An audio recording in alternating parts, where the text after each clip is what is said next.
content creator trip កាលពីមួយឆ្នាំមុនដែលខ្ញុំបានទៅហើយទៅតែបានកាត់បាយហ្នឹងមែនតើណាអ្នកគ្នាទៅរកបាយញ៉ាំអញ្ចឹងយើង order បាយញ៉ាំមួយសិនដោយសារតែយើងខ្លាចឃ្លាននៅលើយន្តហោះអញ្ចឹងព្រោះជាយន្តហោះខ្លាចស្ទះចរាចរណ៍ផងអីផងឮថានៅលើមេឃហ្នឹងមាន stop ច្រើនទៀតអញ្ចឹងខ្ញុំដាក់បាយមួយសិនអើយ trip នេះដែរគឺយើងទៅ12នាក់ហើយទាំងអស់គ្នាសុទ្ធតែជា content creator ទាំងអស់កាមេរ៉ាចោលផ្លែអត់បានទេបាទម្នាក់គឺយកទៅបវល់ជុំវិញអញ្ចឹងហើយមុខខ្ញុំនេះមិនទាន់ស្វាងងើបពីដេកឡើយទេអ្នកគ្នាមកស៊ីសើឡើយទេបលឹមពេកយើងត្រូវហោះបលឹមក៏សប្បាយចិត្តដែរព្រោះយើងបានដើរលេងអញ្ចឹងណាហើយ trip នេះដែរមាន content creator ខ្លះក៏ធ្លាប់ជិះយន្តហោះខ្លះទៀតក៏ធ្លាប់ជិះអញ្ចឹងទៅអញ្ចឹងអ្នកបបផ្សោតដំបងប្រហែលជាខ្លាយហើយសម្រាប់យន្តហោះមួយនេះព្រោះអីនៅលើមេឃមាន stop ផងមានអីផងខ្ញុំស្មានខុសពីនៅលើគោកអញ្ចឹងដែរតែឥឡូវយើងបានបាយញ៉ាំយើងញ៉ាំបាយសិនទៅដើម្បីទប់ក្នុងការជិះយន្តហោះកុំឲ្យក្អួតកុំឲ្យអីចឹងណាបាយហើយក៏យើងរៀបចំឡើងទៅលើដើម្បីទទួលយកសម្បត្តិយន្តហោះគេហៅថា check in នឹងឯង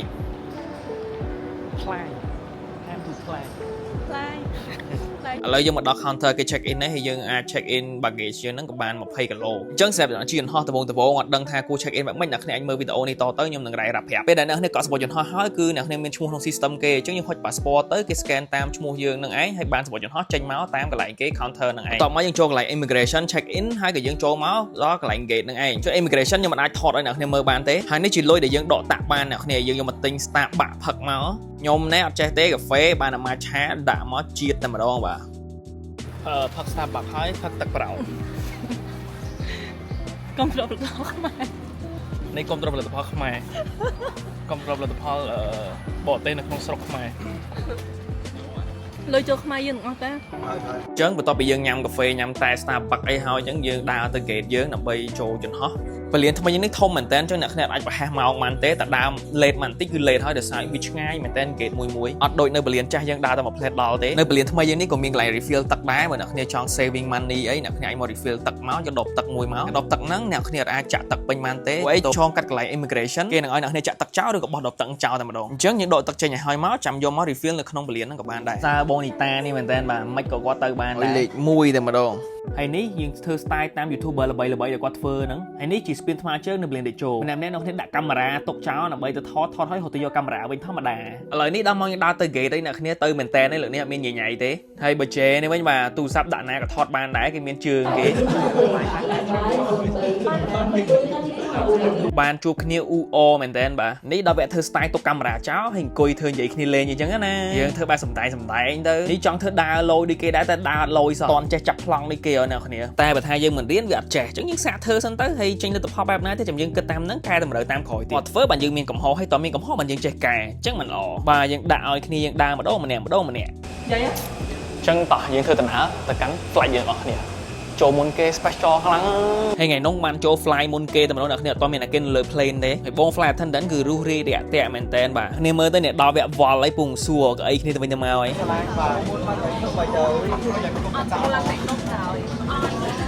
ហើយបង flight attendant គឺគាត់មានទូអញ្ចឹងណាលើកវ៉ាលីមកអែមតែម្ដងបោះទៅវើនេះអញ្ចឹងឥឡូវយើងមកដល់យន្តហោះហើយ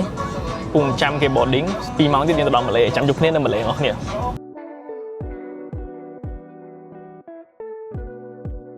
ហើយអង្គុយមិនតាន់បានផងគឺយើងដល់មកញ៉ាំអីនៅលើយន្តហោះយើងចាំញ៉ាំម្ហូបអាហារអត់អីទេបងចាំបងមានឈ្មោះដែលញ៉ាំមួយគីមហៀកមួយបងយេចឹងថ្ងៃនេះម្ហូបយើងគឺកាទៀវហើយម៉ូកាគាត់យកបាយមួយនឹងទឹកតរិបោះម៉ាឡេគេហ្នឹងមុននឹងយើងញ៉ាំយើងឲ្យកាមេរ៉ាទូរស័ព្ទញ៉ាំមុនសិនទឹកគេបែបម៉ាឡេនេះឆ្ងាញ់មែនតើអ្នកគ្នាហើយអត់សូវផ្អែមទេញ៉ាំជាមួយនឹងកាទៀវបលឹមឡើងទៀតអែមស្រែមតែម្ដងអូខេដល់នេះអញ្ចឹងយើង landing ហើយ safe and sound មកដល់ម៉ាឡេហើយបើអ៊ីម៉ូកានេះវិញខ្ញុំមកដល់ម៉ាឡេគេធ្វើថតមួយមើលធីមយើង13នាក់ទាំងអស់ Welcome to Malaysia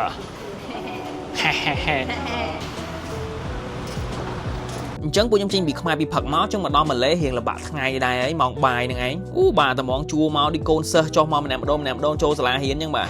អ្នកគ្នាមុនហ្នឹងឆ្លង immigration គេហើយមកក្រុម13នាក់គេដេញចេញទៅវិញគេថា you are China អញ្ចឹងគេឲ្យមក Chinese ចឹងគេឲ្យមកគេឲ្យមកកន្លែង immigration ឯតទៅកន្លែង immigration special គេអញ្ចឹងណាតែឥឡូវយើងដល់កន្លែង claim បាលីឯង ចឹងវ៉ាលីយើងបានចេញមករៀងលឿនតិចដោយសារតែយើងមាន express អីគេនេះ express baggage អីគេហ្នឹងជីយន្តហោះមកយូរមកយាយមិនដែលមានបាន express អីនឹងគេទេតែដាក់ហ្នឹងថែមលុយអីតែលើកនេះវិស័យវិសាលដែរមានកិត្តិយសដែរចឹងណាអ្នកហាត់ gym គេលើកវ៉ាលីទៅដៃមួយទេដោយសារវ៉ាលីហ្នឹងស្រាលខ្ជិលដាក់ sound effect សលេងសើចឥឡូវយើងបានមកជុំគ្នាអស់ហើយក៏ដើរចេញទៅដើម្បីរកឡានក្រុងជិះទៅ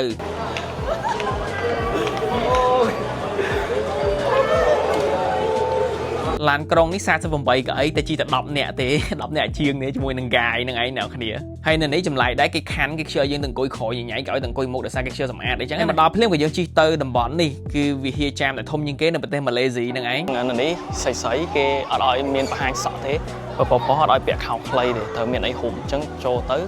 គេមានស៊ុតឲ្យពាក់ក្រហមហ្នឹងព្រោះអីនៅនេះគេគ្រប់សាសនាគេមែនទេអញ្ចឹងស្រីៗទាំងអស់ត្រូវតែបាំងសក់ទាំងអស់ហើយបើសម្រាប់ស្រីៗដែលគាត់ចូលជាតិមូស្លីមហ្មងគឺបើយើងជាប្រុសយើងត្រូវនៅឆ្ងាយពីគាត់អ្នកគ្នាតែអញ្ចឹងទេអត់បានទេដោយសារគេប្រកាន់មែនទេនេះអញ្ចឹងតតពាក់បាំងចាមានស៊ុតគេពាក់ហ្នឹងឬក៏យើងមានហ៊ុឌីយើងពាក់ទៅបានអញ្ចឹងដោយអ្នកគ្នាឃើញអញ្ចឹងស្រីៗគឺពួកគាត់ត្រូវតែពាក់អាហ្នឹងដើម្បីហុំឲ្យចិត្តសក់ឲ្យកន្លែងនេះជាកន្លែងដែលយើងគួរតែគោរពសាសនារបស់គេដូចគ្នាដោយបងអ៊ីស្លាមដែលគាត់ពាក់បាំងសក់បាំងអីគឺបែបហ្នឹងហើយមនុស្សប្រុសវិញបើអ្នកគ្នាពាក់ខោខ្លីគឺត្រូវតែពាក់អាហ្នឹងដូចគ្នាខ្ញុំនិយាយខុសឆ្គងអីកុំប្រកាន់ឯអ្នកគ្នាដោយសារខ្ញុំអត់សូវដឹងប្រហែលទេហើយយើងក៏ដោះបីជើងដូចគ្នាមុននឹងចូលទៅជើងនៅកន្លែងគេនេះគឺមានទូមានអីដាក់លយមែនតើអ្នកគ្នាតែចៃដន្យអីពេលដែលយើងទៅហ្នឹងគឺមេឃភ្លៀងអញ្ចឹងខ្ញុំត្រូវដោះទាំងបីជើងត្រូវដោះទាំងស្រោមជើងទៀតកុំឲ្យដើរទៅសើមជោគតែម្ដងអូខេណាស់អញ្ចឹងឥឡូវយើងចូលដល់ហើយហើយនៅខាងក្រោយខ្ញុំនេះជាវិហារមូស្លីមគេហ្នឹងអ្នកគ្នាអូខេអញ្ចឹងអ្នកគ្នាឥឡូវយើងចូលមកដល់ក្នុងវិហារគេអញ្ចឹង yes ត្រជាក់មែនតើអ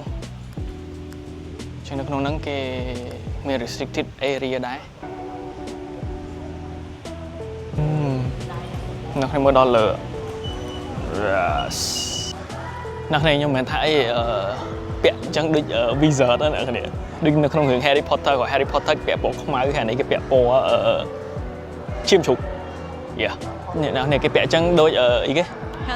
Harry Potter តែ Harry Potter ពណ៌ខ្មៅអាក្រាបដាកាតាប្រាគេនោះអាប្រកាដាប្រា Harry Potter ខ្ញុំមិនថាអីណាដូចនៅសាលា wizard មួយអញ្ចឹងសាលាcontent ម៉ាឡេបងលើកទី1មកម៉ាឡេហើយចូលវិហារនេះធំខ្លាំងមែននឹងចប់ណាវីដេអូមួយទៀតយើងចូលមកផ្លែក៏យើងចេញទៅវិញបន្តដំណើរទៅទីតាំងទីមួយទៀតតែទីតាំងមួយទៀតគឺធៀមហ៊ូ Temple ខ្ញុំបានថតឲ្យអ្នកគ្នាមើលទេស្រាប់តែមកដល់ហាងបាយតែម្ដងដោយសារនៅធៀមហ៊ូហ្នឹងមេឃភ្លៀងពេកដល់ពេលអញ្ចឹងខ្ញុំពិបាកថតមែនតើមានឆាកមានអីនេះការស្រូនមួយជេថ្ងៃទី1នៅម៉ាឡេរបស់យើងគឺយើងញ៉ាំ dinner គឺបែបហ្នឹងអ្នកគ្នាមកហូបដូចតុកកាអញ្ចឹងអ្នកគ្នាហាងគេនេះមកហូបគេរៀងប្លែកដែរអាខ្លះញ៉ាំអត់កើតអាខ្លះញ៉ាំកើតអញ្ចឹងទៅមានខមានអីអញ្ចឹងទៅហើយធម្មតាទេទូរស័ព្ទដល់ញ៉ាំមុនម្ចាស់ហើយអូ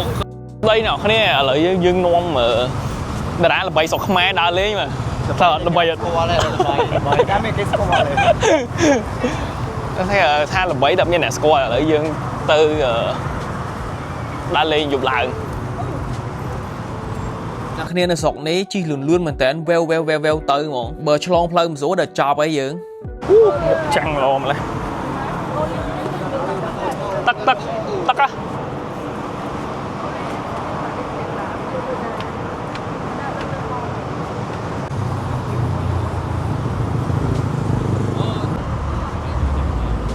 ច្រើននេះអ្នកគ្នាគេហៅអគារខ្ពស់ជាងគេទី2ហើយនៅកូឡាឡាំពួរហ្នឹងចុះអ្នកគ្នានៅក្រោយក្នុងខ្ញុំនេះជាអគារ Petronas ហ្នឹងឯងយើងដើរមកនាំគ្នាដើរមកក្រោយដើម្បីអីយកប្លង់មួយស្អាតថតរូបលេងនេះនៅក្រោយក្នុងខ្ញុំហ្នឹងចុះអ្នកគ្នាផ្លូវនេះផ្លូវម្ដុំផាប់គេជាលក្ខណៈផាប់ជាហាងជា bistro ជាអីចឹងណាចុះអ្នកគ្នាមើលបាននេះគេស្កប់ស្កាត់មែនតើដោយសារជនជាតិម៉ាឡេគេអត់សូវគេអត់ញ៉ាំប៊ីយ៉ាទេបើលក្ខណៈជាមូស្លីមហ្មងគេអត់ញ៉ាំប៊ីយ៉ាទេគេសាច់ជ្រូកអីសាច់ជ្រូកអីគេញ៉ាំដែរអញ្ចឹងគេអត់សូវមានហាងប៉ាក់ស៊ីតែហាងគេចេញមកមួយបែប premium លយអញ្ចឹងនៅក្រោយខ្ញុំនេះសិតតែហាងឯង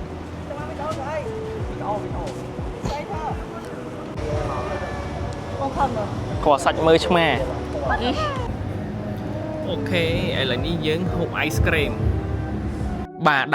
ដាក៏ចូលសាក់ ice cream ម៉ាឡេមួយមើលញ៉ាំទាំងកណ្ដាលយប់តែម្ដងនៅតាមពិតទៅពួកខ្ញុំត្រូវតមដោយសារតែពួកខ្ញុំត្រូវពិនិត្យសុខភាពស្អែកធំអត់បានញ៉ាំសិនទៅញ៉ាំតិចដែរមានញ៉ាំច្រើនណា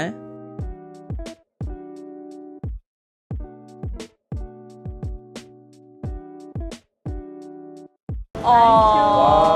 អូយច្រើន Oh my god តំណងហ៎ ពី30000មែនតែច្រើន ច្រើននៅហ្នឹង trong hai thử trong មិននឹងហៅ Let's eat anh ấy ít kể ស្លាប់មាត់ ស្លាប់មាន់ឆ្ងាញ់តែក្រែមគេ ខ្ញុំមិនហ៊ានយកជាតិហឹរទេ បកការ៉េ ហើយជាតិកាហ្វេជាតិអីផងដែរអត់មានបាយមានអីហ្នឹង ចឹងយើងអង្គុយញ៉ាំបដាយើងថតបដាទៅនិយាយគ្នាលេងទីពីនេះពីនោះចឹងណាតែមិនថាអីអ្នកគ្នាក្រែមគេក៏ឆ្ងាញ់ហើយអាមាន់គេនោះក៏ឆ្ងាញ់តែមាន់បែបម៉ាឡេចឹងណាតែរសជាតិការ៉េទៅស្រុកគេជាចង់សាកមកហូបផ្លែចម្លែកចឹងទៅដោយសារតែយើងអត់ដែរស្គាល់ចឹងណាដឹងថាតំបន់ហ្នឹងរសជាតិមិនដែរមកហូបមិនដែរចឹងទៅធម្មតាទេបើទៅស្រុកគេចង់ញ៉ាំមកហូបខ្មែរចឹងទៅដែរដូចវាមិនកើតវាមិនស័ក្តិសមចឹងតែនៅតែគ្មានអីឆ្ងាញ់ជាងមកហូបខ្មែរចឹងអ្នកគ្នាអើយសាកទៅមួយអាទិត្យមកបំឡាំប៉ាហៅមកហូបខ្មែរលើហ្នឹងមែននិយាយនេះថាមកហូបកន្លែងគេអត់ឆ្ងាញ់ស្រុកគេអត់ឆ្ងាញ់ទេប៉ុន្តែមាត់យើងធម្មតាទេមាត់ខ្មែរយើងញ៉ាំម្ហូបខ្មែរនឹងឯងញ៉ាំរហូតតាំងពីសមាជិក3នាក់ឡើង4នាក់ឡើង5នាក់បាទបន្ទាប់ពីញ៉ាំហើយគឺយើងដើរទៅដើម្បីឆ្លងទៅសាទំនើបកន្លែងញ៉ាំហើយកន្លែងសាទំនើបជិតគ្នាប៉ុន្តែពួកខ្ញុំខ្ជិលឡើងស្ពីអាកាសក៏ដើរឆ្លងតាមផ្លូវតែផ្លូវនេះពិបាកឆ្លងមែនតើអ្នកគ្នាឡានគេបើកលឿនខ្លាំងណាស់វែវដល់កតែម្ដងពួកខ្ញុំ5នាក់នេះឆ្លងទាំងបថុយហ្មងអ្នកគ្នាមើលតែផ្លូវទិដ្ឋភាពផ្លូវទៅដឹងហើយតែឆ្លងចេះខុសអ្នកគ្នាគេឲ្យឆ្លងអញ្ចឹងណាតែដោយសារតែយើងខ្ជិលធ្វើមិនទេហើយក៏ដើរមកចូលមើលសាទំនើបគេតិចតួចហ្នឹងទៅឃើញគេពុងរៀបចំកម្មវិធី e-sport គេប្រកួត e-sport អញ្ចឹងណាចូលហាងគេឃើញវ៉ែនតាតំណងពេកម្នាក់នោះគ្នាពាក់ម្នាក់មួយ តាចាហៅបងតាញ៉ាយបងដាច់បងឯងកាត់ចោលតិចប៉គេសុខថាយើងថៃ I'm from Thailand បាទមួយមែននៅខាងនេះបែបមែននៅ Thailand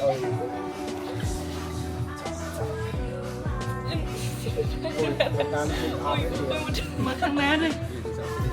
ចាំឡើយ